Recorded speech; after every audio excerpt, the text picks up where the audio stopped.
Okay, now we want to talk a little bit about accounting, right? You've got your incorporation, you got your bank, now you got to start accounting.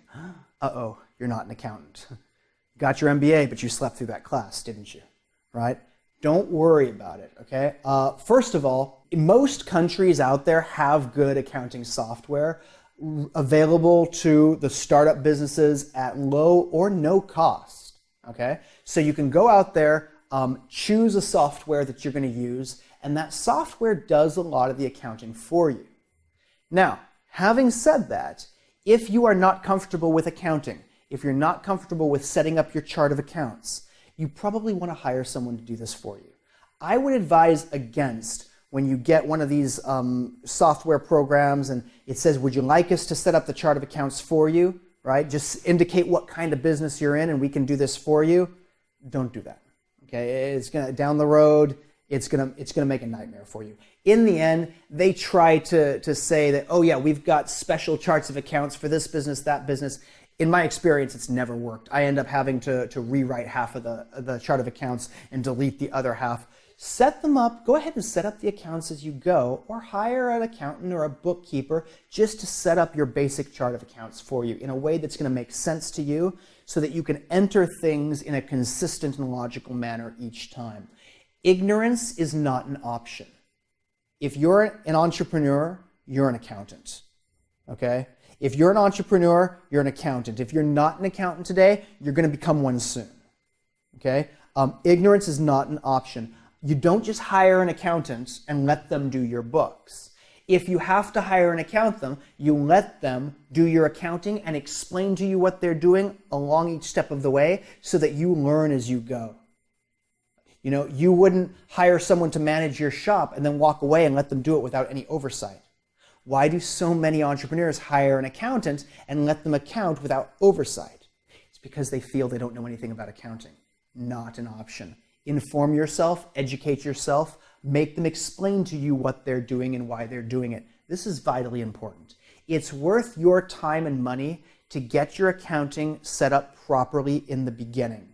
And unfortunately, the accountants don't always give the best advice. I was with a client recently, and I looked at their books, and I said, you guys are doing cash accounting. He said, yeah. I said, well, why aren't you doing accrual accounting? He said, oh, our accountant said we should do cash accounting for now.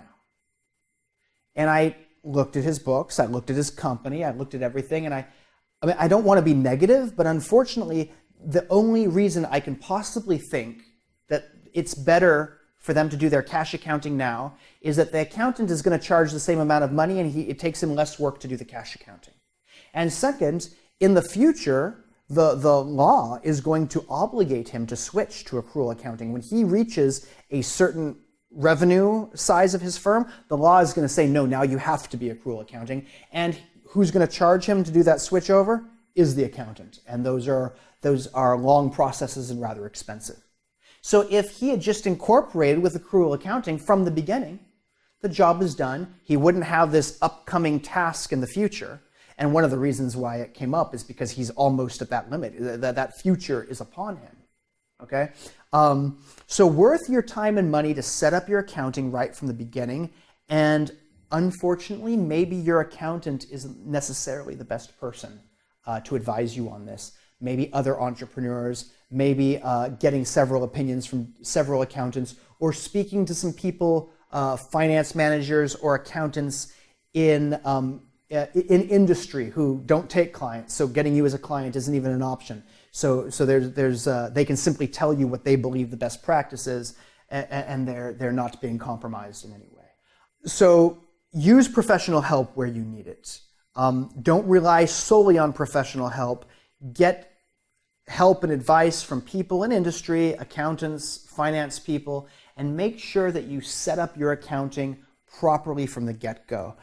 If I'm going to put one last word on this, which actually segues into our next topic, is I would say when you choose your accounting software, you probably want to choose a software that is known for its ability to export into the next generation of software that you might need to use when you reach a certain size. Because there tend to be two sizes of software out there. There's software for beginning businesses, and they just cannot handle large businesses. And if that's where you plan on going, if you are trying to grow a big business, you're going to be working in the multi-millions of dollars, you're going to have to switch over to a more expensive software program later. So make sure that your software program is compatible with that changeover and also with other technology that you may be using. And we're going to talk about that a little bit more in this next section.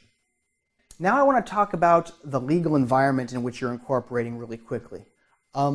Because the legal environment that you're in is going to determine what you need to do to incorporate your company, to get a lot of this stuff up and running.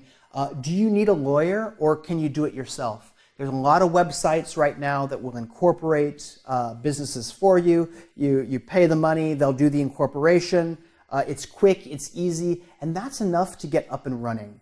A proper lawyer is going to argue and say, well, you know, these are very generic, your articles of incorporation, and they may not fit what you want to do in the future and things like that.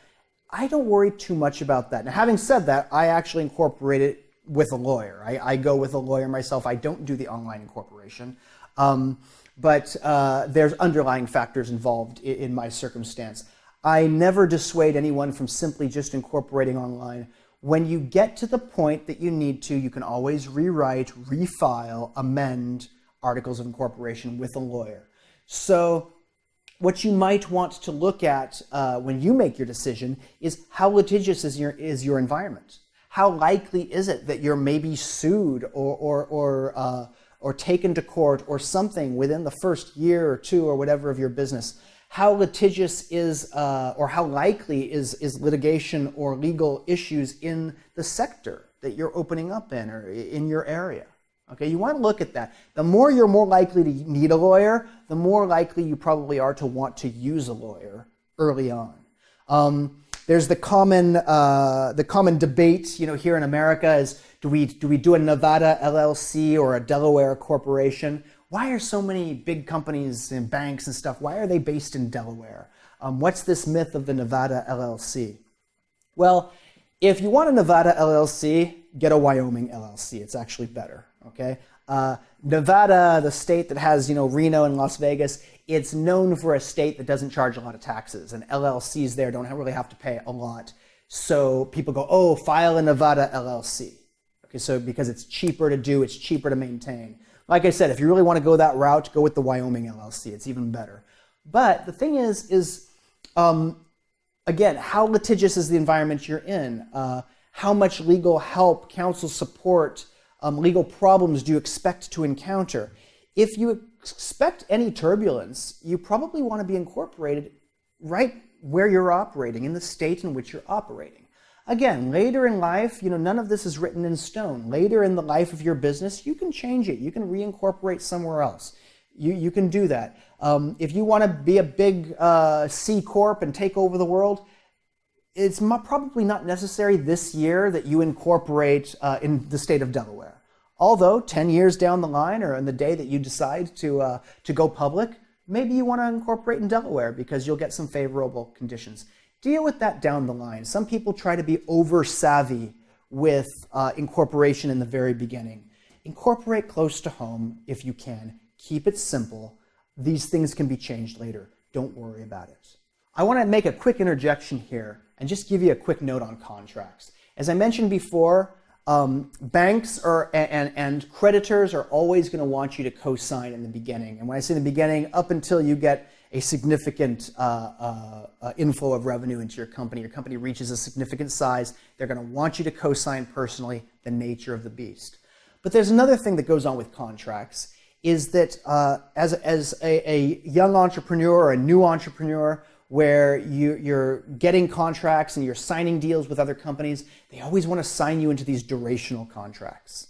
Now, I wish you well in all your business endeavors, but we know for a fact that the vast majority of new businesses don't last 2 years, don't last 1 year, right? And if you go 3 years, man, you've beaten all the odds. And yet a lot of times, right off the bat, they want to sign you into a 2-year contract, a 5-year lease, things like that.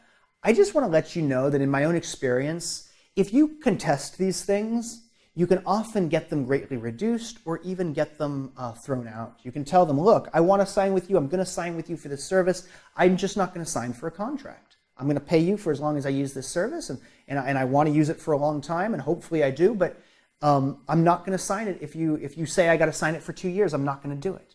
And a lot of times if you hold your ground on that, they just kind of, they'll waive that. They'll always do the I have to call my manager thing, and you'll get out of that.